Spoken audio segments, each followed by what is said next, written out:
Buena jornada, compañeras y compañeros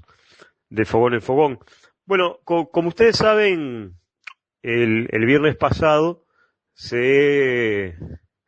conmemora un nuevo aniversario de la Jura de la Constitución, por lo cual fue feriado y un fin de semana largo en Uruguay. Por lo pronto nosotros quisiéramos aprovechar la oportunidad, justamente, utilizar como disparador esta fecha histórica. De alguna manera, un elemento que queda fuera de la agenda, o por lo menos no está en las prioridades del actual gobierno, y podría uno llegar a la conclusión de que nuevamente las fuerzas progresistas del Uruguay, o por lo menos quienes están en el gobierno, representando a esas fuerzas progresistas, quizás estén perdiendo una nueva oportunidad de volver a generar una reforma constitucional que ponga del lado de los más humildes, de los sectores explotados de la sociedad uruguaya, una serie justamente de mandamientos constitucionales que obren en su favor. Ustedes saben que la larga historia de reformas constitucionales en el Uruguay ha tenido que ver básicamente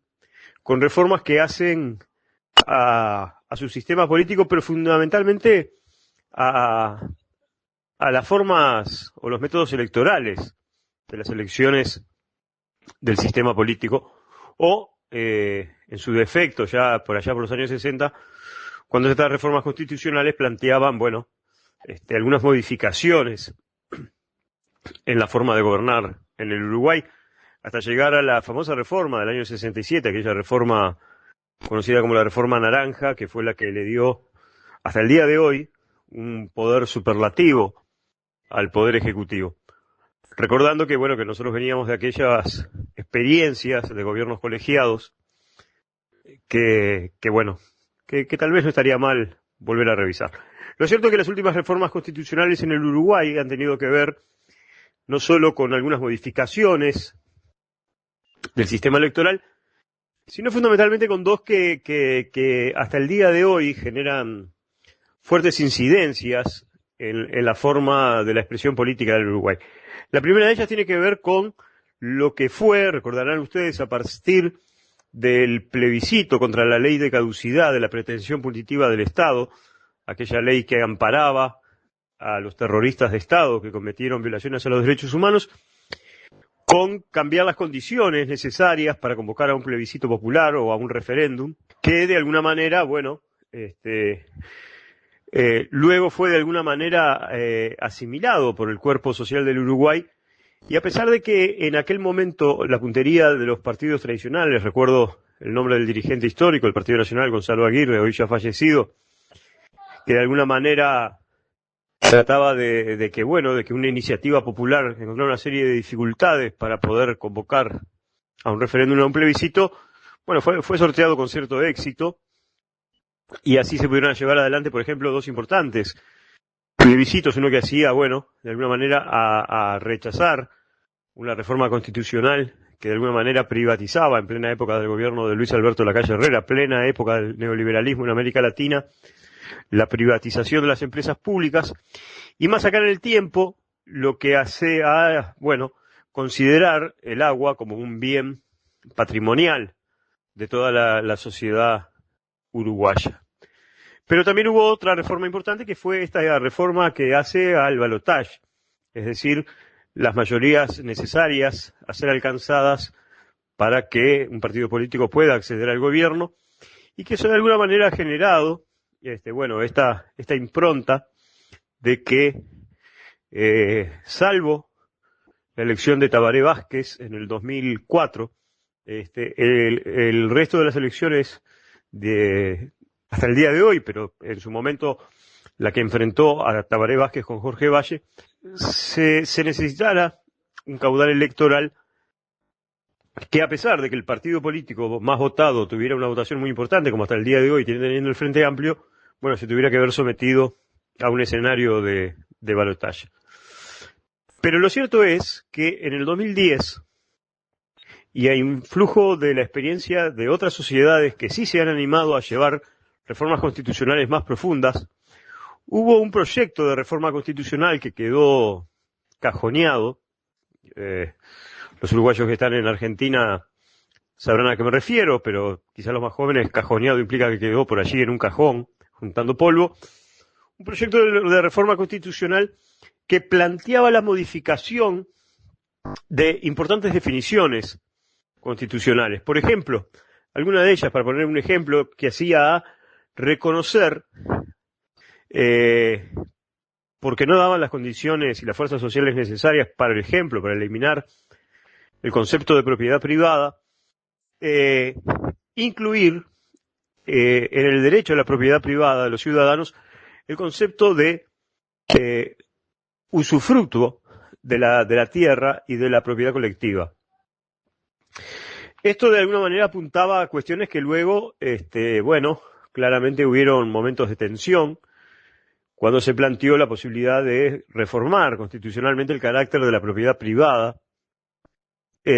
porque como todos ustedes saben, y como dice el refrán, hay toda una serie, todo lo que tiene que ver con la justicia y el Código Civil, que es una defensa acérrima de la propiedad privada y que además está avalada constitucionalmente. Esto de alguna manera no la eliminaba, no buscaba eliminarla, consciente de las dificultades que podía tener un proceso de esas características, pero planteaba entonces el reconocimiento constitucional de otras formas de propiedad. Entre otros de los tantos planteos que por allí se hacían, que también hacían a una reforma constitucional que avalara en esta Constitución, que de alguna manera es la carta de acuerdo de la sociedad, la presencia, por ejemplo, en varias instituciones públicas en sus directorios de los trabajadores. Y toda una serie de reformas que, como decíamos, quedaron cajoneadas, primero porque hubo dificultades para sintetizar dentro de la izquierda institucional estos planteos, pero además porque, como siempre hubo otras prioridades que hicieron que esto quedara allí cajoneado. Lo cierto es que, ante un nuevo aniversario de la Jura de la Constitución del Uruguay, este es un tema que no parece estar en la agenda de las fuerzas progresistas y nos parece que, se está perdiendo la oportunidad de poder plantear una reforma constitucional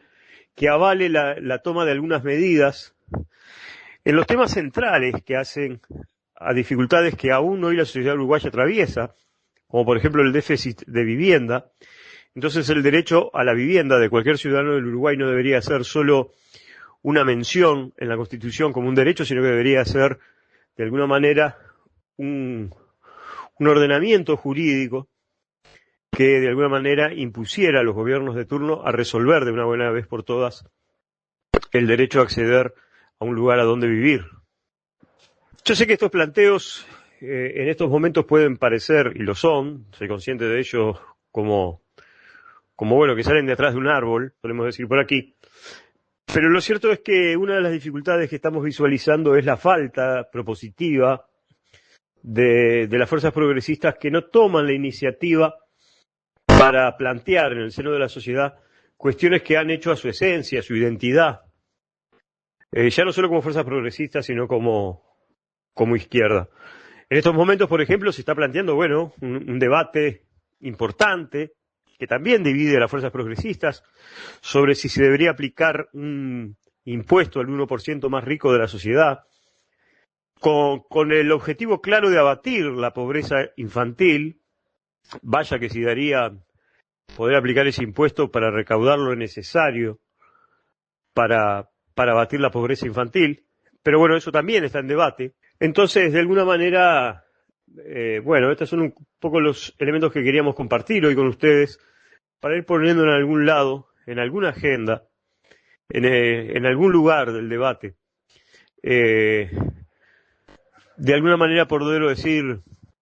los elementos centrales de discusiones que no se deberían dejar pasar la oportunidad. En próximas columnas nosotros levantaremos un concepto que han planteado o que vienen planteando algunos importantes dirigentes de las fuerzas progresistas en América Latina,